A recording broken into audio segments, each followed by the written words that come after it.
In today's news, Premier labels news story as reckless, inaccurate, and misleading, reveals what transpired in Antigua. Reports highlight several issues with medical and emergency response in the BVI. Premier issues condolences to families of accident victims. Order in council remains in effect over the territory. And VISAR's Winter Wonderland 2022 a success. Viewers, these and more stories when 284 News return.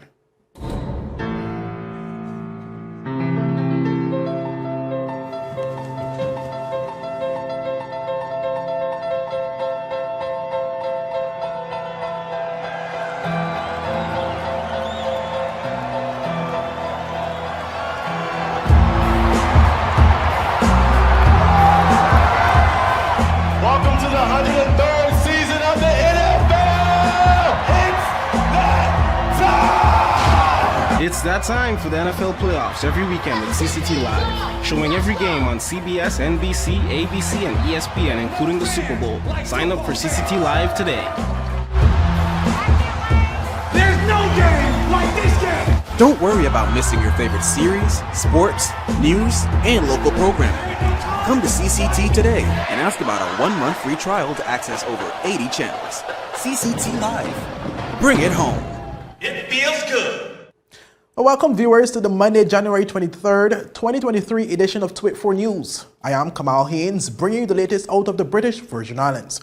While leading today's news, Premier Dr. the Honourable Natalia Wheatley has denounced the recent claim made by a local media site which alleged that he slept on the floor at Antigua's International Airport, calling the article reckless, inaccurate, and misleading. The article was published by Guavaberry Media on their Facebook page on Sunday and alleged that Premier Wheatley reportedly slept on the floor of the VISAR International Airport in Antigua. The article claimed that it happened while in transit to London for his official visit to meet with representatives of the United Kingdom government. The Premier's office issued an official statement just hours after the publication at around 11:57 p.m. on Sunday, advising the public that the information was, and I quote, irresponsibly communicated by others and is inaccurate and misleading, end quote. Premier Wheatley, during a press conference this morning, echoed those sentiments after being questioned by the media on the incident. Let me just say, without unequivocally and without a shadow of a doubt, I did not sleep on the floor of the airport. And I think it's, again, reckless, it's inaccurate, and it's misleading.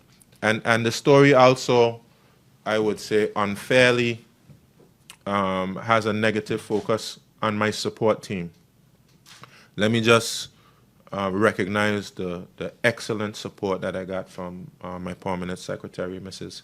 Carolyn South Igwe, Miss Donnell Davies, who is overseeing the International Affairs Secretariat right now, and all the other team and the efforts that they made to make sure I was comfortable as possible and everything went smoothly. The entire trip went very smoothly. Of course, that incident was unavoidable, and we made the best out of the situation that existed. The Premier also provided details on what transpired on the night in question to paint an accurate description from his point of view. A flight due to leave Antigua for the United Kingdom, I think it was somewhere around 8:40 was supposed to leave. But very close to midnight, the flight still had not taken off. We actually had boarded the plane. We had to deplane. And at that point, of course, it was clear that the plane would not be taken off. Immediately, of course, the officials from Virgin Atlantic said that we're going to try our best, and officials from the airport, to find accommodations for you. Of course, the accommodations at that time, because I believe there were maybe 2 or 3 other flights that got into the same situation, and all the hotels were booked.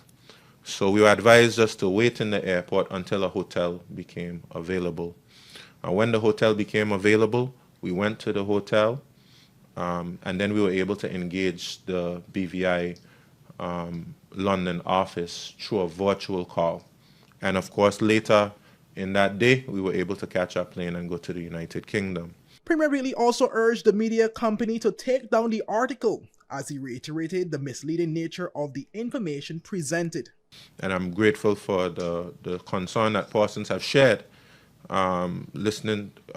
receiving that report. But certainly that report should be discarded. The one from Guava Berry Media should be discarded because it's inaccurate and misleading.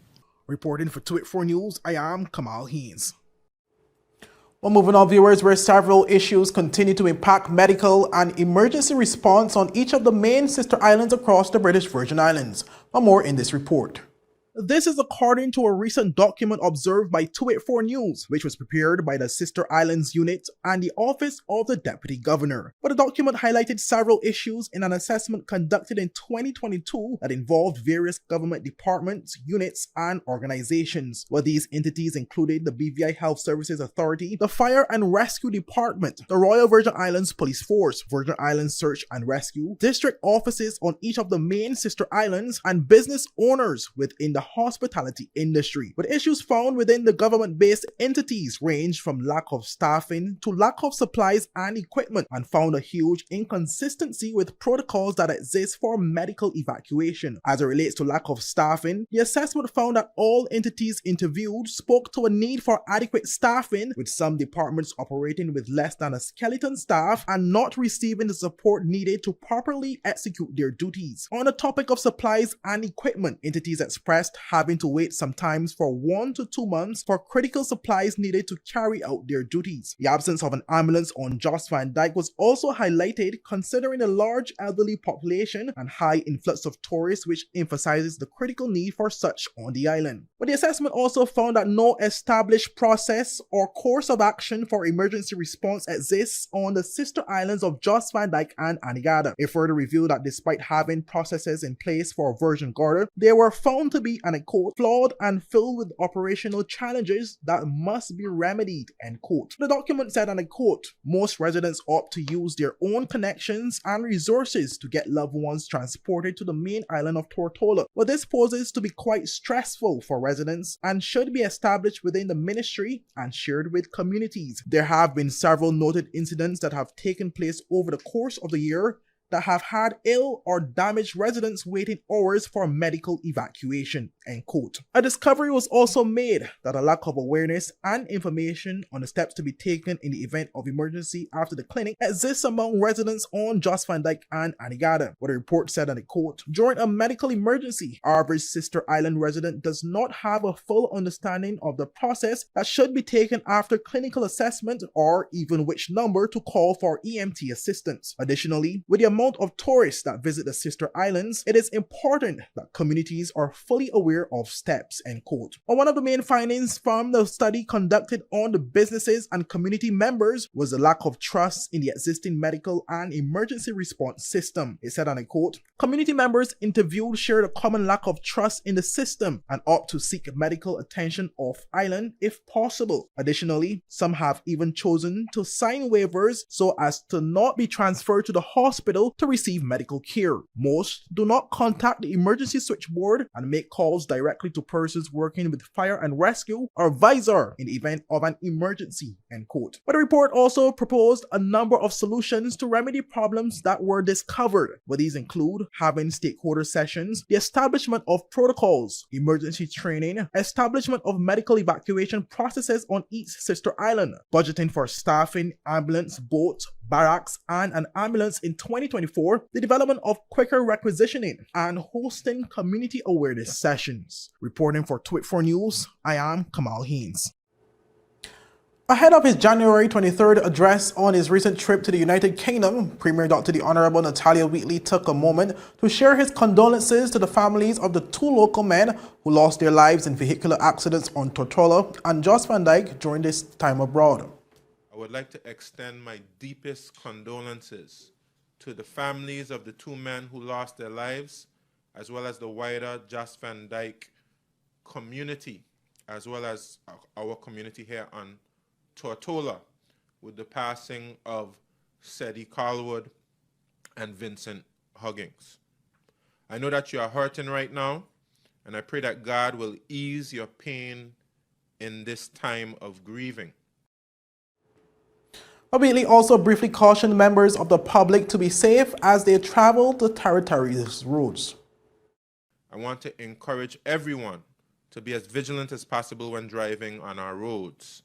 Let us pray that we do not see more car accidents and the loss of life in our beloved Virgin Islands.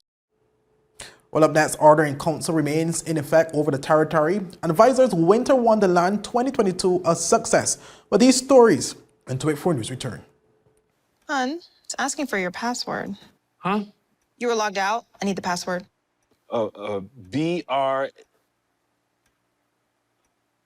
What's the rest? BRANDI, the number 4, EVER? Who's Brandy? We're like the password that isn't your ex-girlfriend's name. CG Insurance. Good like that. I should have changed it. You should have. You're right.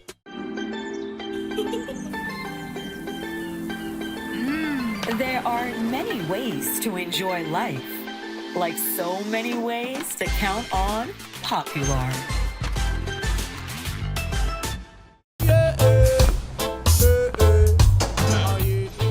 Father Jesus, that line here long like church service. Alright, do enjoy the rest of the day. Next customer line, please. Wait, hold on a second. Yes, Sonny boy, come, yes, Good son. morning. Good morning, Sonny boy. What on? You must have cut front of people. It's okay, I'll take care of it. What? No man to take care of me. How may I assist you? Yes. You want top of power? You want top of power? Join the prepaid party with CCT and enjoy more affordable data plans, more top-up promotions, more savings with hero bundles, and more value for your money each and every Tuesday with Top Up Turn Up Tuesday. Visit a CCT store today or anywhere CCT Top Up is sold and top up your phone. 5, 10, 15, 20, 25, 30. You want top of power? Welcome back, viewers.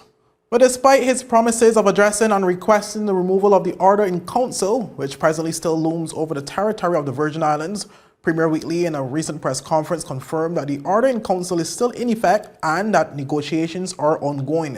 Well, the order in council gives the unelected governor, a UK national, the power to suspend the Virgin Islands constitution and impose direct rule if the VI does not implement recommendations made in the Commission of Inquiry report. Now, when questioned by the matter by Twit4 Media, Premier Wheatley had this to say. Yes, the order in council is still in existence. Of course, for the order in council to be removed, that would certainly have to happen as a result of intervention by the Foreign Secretary, who, of course, the Overseas Territory Minister reports to. And certainly we've had a very good discussion with the Overseas Territory Minister. Our discussions have not yet concluded. So certainly when he comes next week, we intend to engage on that particular matter. It's a matter, of course, that I pledged to the people of the Virgin Islands that I would do my part in raising and advocating for. And I continue to believe that this is the right step and the right approach to remove that order in council. And so we look forward to discussions with the minister next week as it pertains to that. Well, later on in the press conference, Premier Wheatley was questioned again by another media house in regards to how high of a priority the order in council was on his agenda while visiting the UK. Well, the good thing about it is we started the discussions and the discussions continue. So the discussions have not concluded. We have the opportunity to continue those discussions, to have full engagement on it, and then for the minister to have all the relevant information that he's interested in. And then, of course, on their side, they'll have to make a decision. So you had direct conversation with the UK on the issue? Yes. Premier, some time ago when we spoke, before I go there, what did you, sir, presented to the UK on this issue? I believe, I may be wrong, I believe you would have approached them before on the order in council to have it removed. Am I right? No, I've never engaged the Overseas Territories Minister on it. Of course, the last engagement we had about order in council, that would have been with the former Minister Amanda Millen. And of course, She made it very clear, of course, why they chose to do that. I think since then, we've shown a great commitment to the reforms. It may have been premature to engage on that before, making such a strong commitment to the reforms, letting them know that we're serious about the question of reform, and really having an order in council is not the right way to encourage and to engage further engagement. Following the hosting of their 2022 marquee event, project manager for the Virgin Islands Search and Rescue's Winter Wonderland, Julie Snyder, provided preliminary views on the success of the event. Ojaka Wedding reports. VISAR's Winter Wonderland, which features one of few ice skating rinks in the Caribbean, was held for the third time throughout the 2022 holiday season. The event spanned over several weeks and invited Virgin Islanders of all ages to have some fun on the ice, ultimately with the goal of raising vital funds for the Virgin Islands Search and Rescue. Project manager for the activity, Julie Schneider, of Purpose Driven Consultants, stopped by our studio this week for a preliminary post-mortem of the 2022 hosting of the event. And despite still being in the midst of tallying the true results of fundraising efforts, Schneider was confident that the event had fulfilled goals set by her team. I believe we hit our targets. A lot of the ways that the fundraiser makes a lot of money is through the private parties, but the private parties are now able to go back to the restaurants and back to their traditional Christmas parties, so they didn't come back to the rink as many as we would have liked, but we hope that we can bring them back next year and do more family events for Christmas parties. But besides that, it was excellent. This, she noted, was the result of support from the community for the event, which from many indications has become a staple on the Virgin Islands Christmas calendar. The turnout was fantastic. It was a little bit different than our first year, so I wasn't there the second year. So the first year was COVID, so the country was still in lockdown when we opened, and then we slowly, people were starting to travel, but not a lot of people were traveling. So we were really busy the first year.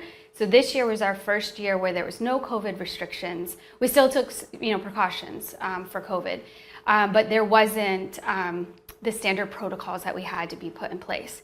So this year we were a little bit wondering what was going to happen because people are now traveling, but we were really thrilled with the turnout. It was fantastic. On weekends we were sold out. There was lines, down the side of the pier park. So we were really pleased with the turnout for the event. We see people coming out, the first couple of days, you see kids that are nervous and some parents that are nervous to come out and try the ice skating.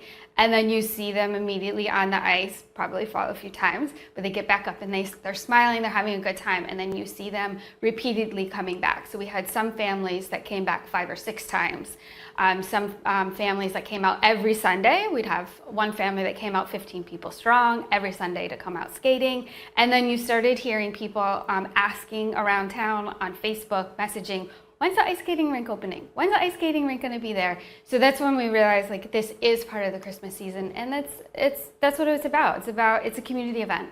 While the event is successful in its current state, VISAR is eyeing possible expansion of the facilities to allow even more possibilities on the ice, particularly for the territory's children. This, of course, will only be possible with some additional support. We are, of course, always looking for sponsors. If we can find a sponsor that would be so kind to help expand the rink, then we'll be able to bring in ice skating, a mini ice skating hockey league, because we obviously bringing in a full-scale one would be intense. So if we can expand the rink to do ice hockey, that would be fantastic. Because we now have 3 years, so we have a whole generation of kids that know how to ice skate now, and now they want to try to do something different. So we introduced ice skating lessons this year, which was a success, and we'll bring that back next year, bigger and better. And then if we can bring in some ice hockey, they'll be able to better their skills and learn something different on the ice.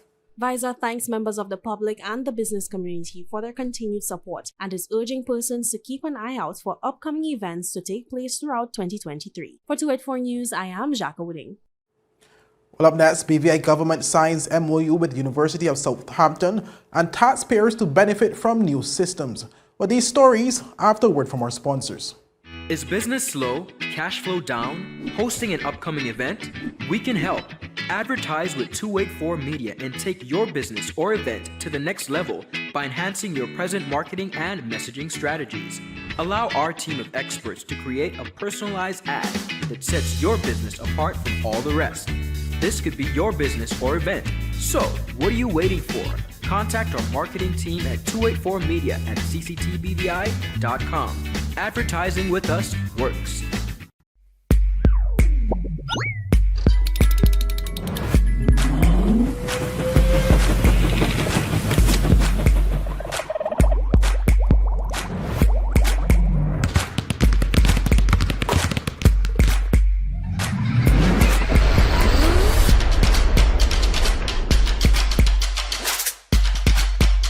Freeze. Choose your mix. Choose your flavor.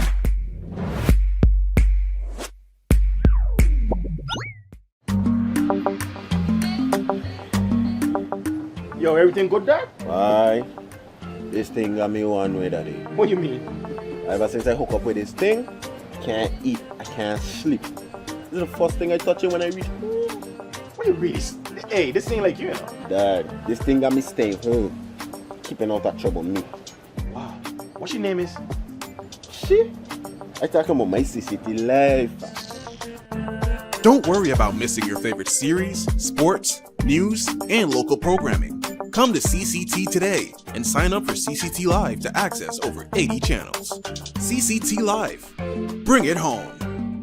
1 month free trial turn into 5. 5 months turn into, well, you know I hustle. I watching ball. I been watching football. Dad, Nickelodeon, Paw Patrol. I am hooked. Hook, I tell you. Welcome back, viewers. Well, the government of the Virgin Islands and the University of Southampton signed a memorandum of understanding on the 19th of January 2023, which formalized a mutually beneficial partnership between the parties. Ron Grant has the story. The government of the Virgin Islands and the University of Southampton signed a Memorandum of Understanding on the 19th of January 2023, which formalized a mutually beneficial partnership between the parties. The purpose of the MOU is to establish friendly relations, to agree to cooperate with each other, and to identify areas of cooperation that could help foster and develop the relationship. The partnership paves the way for the UOS and the VI to develop academic exchanges and cooperation in teaching, research, and capacity building. Activities within the partnership can also include exchange of scientific and technical information along with appropriate academic materials. It can also lead to joint seminars and conferences, joint research, and research funding applications on areas of mutual interest, as well as exploring opportunities for the commercialization of technology. Premier and Minister of Finance of the Virgin Islands, Dr. the Honorable Natalio D. Wheatley, signed the MOU on behalf of the VI, while Vice President in Research and Enterprise, Professor Mark Spearing, was a signatory on behalf of the University of Southampton. The University of Southampton is a highly ranked university in the United Kingdom and one of the founding institutions of the prestigious Russell Group Association of top-ranked public research universities within the UK. The university is recognized as a leader in the marine and maritime research, and its Southampton Marine and Maritime Institute played an instrumental role in forming this partnership.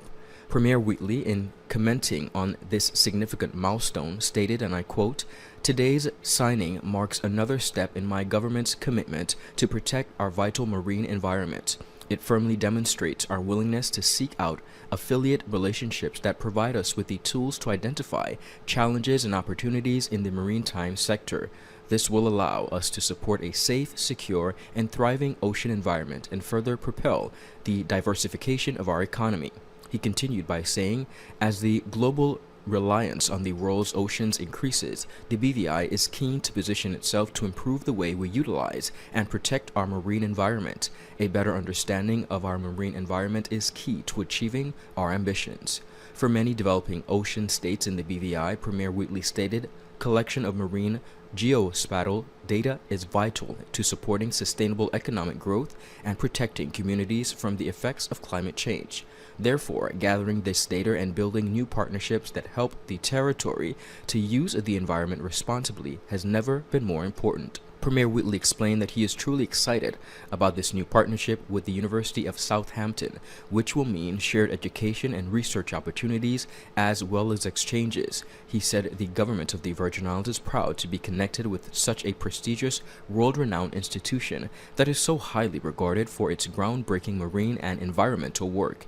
He is especially looking forward to working with the university on the mapping of the territory's environmental assets. I had an excellent visit to Southampton, where I signed a memorandum of understanding between the University of Southampton and the Virgin Islands. This is an excellent partnership that will assist the Virgin Islands in researching and documenting our environment and finding solutions to problems such as climate change. The blue economy will also be a major focus. Reporting for 284 News, Ron Grant. Well, moving on to our final story, viewers, where the Inland Revenue Department is seeking to improve its database to allow taxpayers greater access and flexibility. One more on this story. The Inland Revenue Department is seeking to improve its database to allow taxpayers greater access and flexibility. The department, in collaboration with the Department of Information Technology, is preparing the Standard Integrated Government Tax Administration System, also known as SIGTAS 3.0, to go live in March 2023 to facilitate the submissions of online payments via the Government e-Payment Gateway. The new system will also automate the administration of all taxes and licenses. Commissioner of Inland Revenue Department Mrs. Karen Smith-Aaron recently revealed that taxpayers will be able to submit registration forms online, print registration certificates, make queries about accounts, check unfiled tax periods, follow the status of pending requests, and communicate easily with the tax administration through an embedded messaging center. Mrs. Smith-Aaron said, and I quote, "Taxpayers are at the heart of the new system. They are now empowered to view their tax information." The commissioner said in order to facilitate this upgrade, all residents of employable age are required to be registered. She said members of the public must provide either a valid passport or driver's license along with their social security card and an email address to ensure that registration is successful. Mrs. Smith-Aaron said the Inland Revenue Department is committed to assessing the taxes, licensing, and fees due to the government of the Virgin Islands while applying the tax laws with fairness and integrity and in an atmosphere of mutual respect. Reporting for 284 News, Ron Grant. Well, viewers, that's it for today's news roundup. Be sure to follow us for daily news updates at 284media.com and like us on Facebook at 284media and 284BVI on Instagram and Twitter. I'm Kamal Haynes, and I'll see you again tomorrow. Have a safe and enjoyable evening. Bye-bye. So you're saying I can ask this cat any question? The cat is connected to the computer. You just type in the question, it will read his mind. There the answer comes.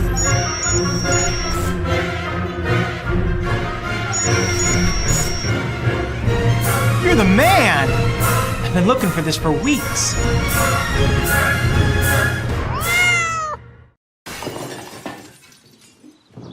That's out. That's 6. That's out.